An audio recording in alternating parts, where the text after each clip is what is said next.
და ბოლოს მომავალ კვირას სტრასბურგში სახაროვის პრემიის დაჯილდოვება. ერთ-ერთი გამარჯვებული ჟურნალისტი მზია ამაღლობელია. რას ეთყოდით მას და სხვა პატიმრებს? ასევე რა იქნებოდა თქვენი გზამილი ქართველი ხალხისადმი? ეს ძალიან მნიშვნელოვანია მე ჩართული ვიყავი, რომ უმრავლესობა დაგვერწმუნებინა პრემია მზიასთვის მიგვეცა.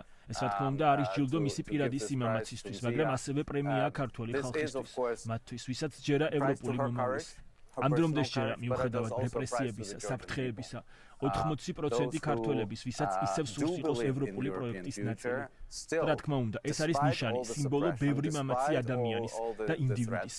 უკვე ვისაუბრეთ, რომ ოფიციალური დელეგაცია ერევანში არ ჩამოვიდა, მაგრამ მე იქვნახე საქართველოს საუკეთესო მომავლის სახეები.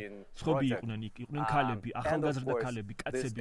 ისინი ისე უშიშრად საუბრობენ. აქ ევროპაში ადამიანებს უკვე დაავიწყდათ რა ფასი აქვს თავისუფლებას. და თქვენ, ჩემო ქართველო მეგობრებო, თავიდან გვასწავლეთ, როგორ უნდა აღმოვაჩინოთ თავისუფლების ფასი. ვიბრძოლოთ და ვიდგეთ თავისუფლებისთვის. რაც მოხდა რუსეთში, ბელარუსში, ძალიან დიდი იმედი მაქვს, რომ საქართველოში არ მოხდება და ეს მოქმედი ხელისუფლება ქვეყანას ავტორიტარიზმისკენ არ წაიყვანს, ისე როგორც სხვა ქვეყნებმა ხდეს. ჩვენ უკვე ვხედავთ გმირებს ქართველებს შორის და ეს პრემია მათთვისაა.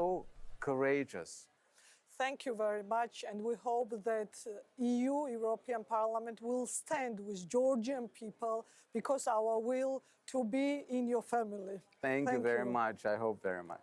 Thank you.